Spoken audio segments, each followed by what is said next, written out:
Welcome to the Mixed Race Belonging podcast, where we explore the intersection of mixed identity and belonging through the lens of somatics and personal and collective liberation to help you heal your belonging wounds and reconnect with your innate wholeness through relationships, new experiences, and activism. I'm your host, Raina LaGrand, an embodiment coach for mixed race people with a background as a trauma therapist, yoga teacher, and health educator. The tools and insights I share with you here are the approach that has not only helped me heal my belonging wound, but also helped me help my mixed race clients do the same. We all need something good to belong to right now. Relationships and spaces where we feel safe, held, seen, heard, and dignified. Thanks for being here, and let's get started with today's show. It's so cold in the D. Welcome back to the show, y'all. I am recording this on a super freaking fucking cold day in January. And it's not just cold, it's also like blustery. So even if you go outside all bundled up, like your face is still gonna get like pummeled by the wind and the snow. So I am feeling so cold. I like can't get warm today. But I'm hoping that talking to you all will warm me from the inside out because I'm bringing to you my insight on a topic that I have been kind of speaking more and more about. And I'm seeing that people are really resonating with it and like wanting both like more my insight around it and also more dialogue about it in the mixed community. And that topic is, how do we, as mixed race people with white European ancestry, white European family members, how do we reconcile our proximity to whiteness? A client of mine asked me a really great question in this light. They were like, I noticed that in a lot of BIPOC spaces and even like mixed spaces, there's this like really explicit rejection of not just whiteness, but white people. And I don't know what to do with that as somebody who navigates the world, sometimes being read in a like a racialized way and sometimes being read either as white or having like a lot of proximity to whiteness. So let's talk about that. So I think the first thing we really have to make clear is that having white skin or light brown skin is not inherently bad. It is just the way your body looks. You didn't ask to look that way. It's just the way you came out. And I think along with that, it's important to remember that before they were racialized as white, our ancestors were something else, right?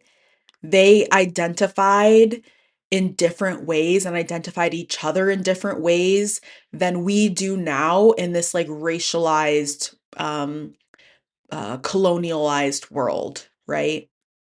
The issue is whiteness, which is like both a system and it's like a set of characteristics that are constructed by white supremacy, right?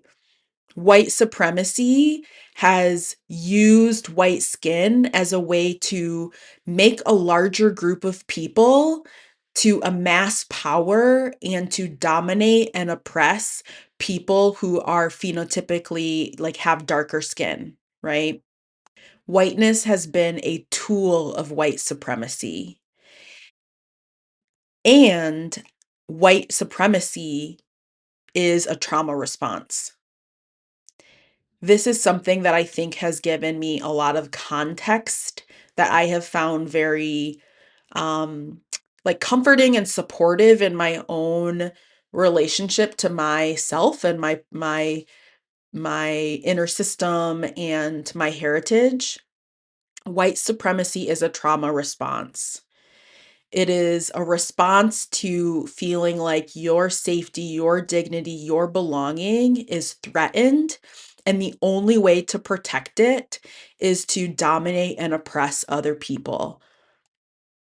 And we see this in other like socially privileged identity categories too, right? Like patriarchy, masculinity, even like ableism, classism, right?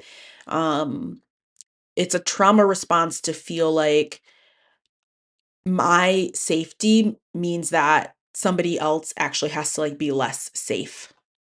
Now, I want to be super crystal clear that just because something is a trauma response doesn't mean that it's not also something that people have to be held responsible for or held accountable for.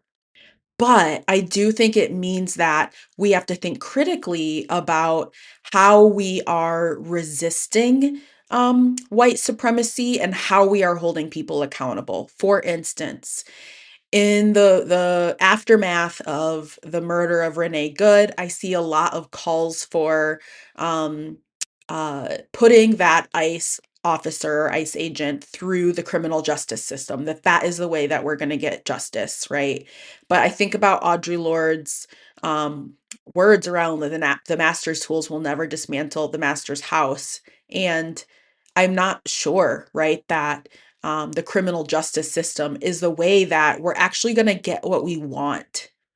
Never mind that the criminal justice system, like putting them through that is just like police, you know, trying police. And like, I don't think we can trust that process. But, anyways, I think we have to be more discerning and more creative and more liberation oriented in how we think about how we hold people accountable. And I think to just kind of go back and link this a little more, I think trauma brain, even the trauma brain of those of us who are racialized as non-white and the trauma brain of people who are racialized as white, trauma brain keeps us thinking like in very black and white, pun not intended, but very black and white, like simple ways, right? Versus actually the world and people, we are all very complex. None of us is all good or all bad, and everything we do is our body's best attempt at being safe and staying in connection. So I think it's really important that we can really discern people who have white skin from whiteness and white supremacy versus essentializing that they are all the same thing. And there are absolutely super strong patterns, right? So I don't want it to sound like I'm saying, "Oh, not all white people." But I just think there are patterns that we can speak on and that we can hold people accountable to their actions without essentializing, because I think that essentializing of all white people is bad actually just generates a lot of shame in us as mixed race people with proximity to white family members or having European ancestors. And I actually think that we have our own work in resisting white supremacy, like internally, that can be really. I also think when we do this kind of like blanket shaming of people with white skin, that it actually really distracts us. And when I say us, I mean mixed people with white ancestry, as well as like people who identify as white in general. It distracts us from thinking about, okay, well, what are we actually replacing whiteness and white supremacy with? Like, what are the cultural values and norms and practices that actually would be in service of um, our needs and the needs of other people in a way that we don't feel like we have to dominate and oppress in order to feel safe or comfortable, right? And that's again where I think like reconnecting with our sort of pre-colonial, pre-racialized uh, ancestors and cultures can be especially helpful. I also just want to name and normalize before I go into this next part here that people who are even racialized as monoracial, like monoracial Black people, can also perpetuate whiteness and white supremacy, right? There are ways that people buy into colorism, for instance, that is a tool of white supremacy. So, whiteness and white supremacy aren't just like phenotype and how you look. There are other emotional, behavioral, relational, generational things where whiteness is perpetuated.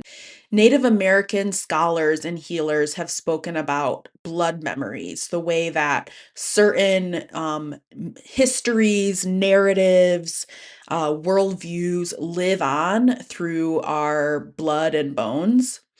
Resba Menakem, a Black somatic therapist, I think gives a good example of this in his book, My Grandmother's Hands, where he talks about the generational shaping that might come from a white person walking down the street and feeling unsafe when they see a Black person and like crossing the street, right? That it can become this automatic, implicit behavior that lives in through us in generations. Research has also shown that epigenetically, lab mice and rats can be conditioned to fear certain smells or certain stimuli, for instance. So to me, that says, even if I am a person who is racialized in like a POC way, or even like who the world does read as a person of color, there are probably ways that white supremacy lives in me and has traveled through my ancestral line to me that need attention. And I think what I see a lot is that mixed folks with white ancestors and white family members either tend to fall into a pattern of over accountability where you feel so ashamed of your proximity to whiteness that you will find yourself fawning a lot in like your relationships, or feeling like you don't have a voice in movement work, and kind of just like shrinking yourself because you're so ashamed that you just even look white, or quote unquote look white, or talk white, or have certain privileges. Or I actually sometimes see the opposite end of the spectrum where we're under accountable, where we feel like because I have darker skin, I am immune from embodying and perpetuating white supremacy. And I don't think that that is true. I think that we have to find this balance where we can both respect and honor our wounds and our needs as people who navigate the world in a racialized way, and where we can also um, look our privilege in the face and think about how our privileges shape the ways that we might participate in like the culture of white supremacy.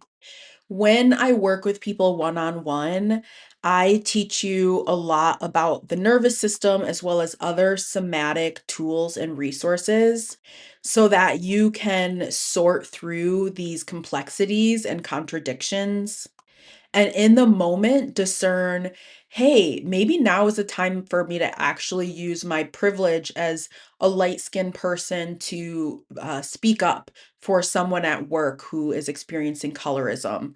Or even discern like, hey, this monoracial person of color is telling me that I look white, I act white, I'm doing this, I'm doing that, and I can actually discern whether what they are saying is true, something that I need to reflect on, or whether they're projecting on me and it's not mine to carry.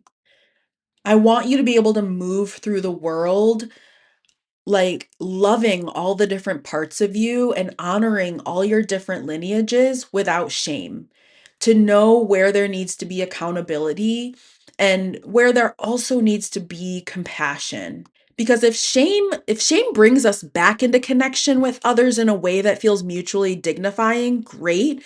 But if that shame makes us constantly question ourselves and whether we belong or deserve to belong, that is not productive. That is toxic shame.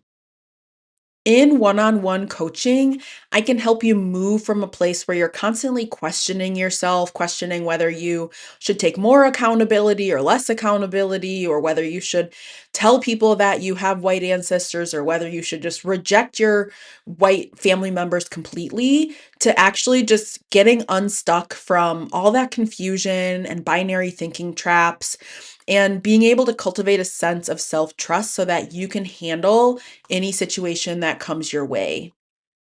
There is, as always, a link in my show notes to schedule a free consultation call with me.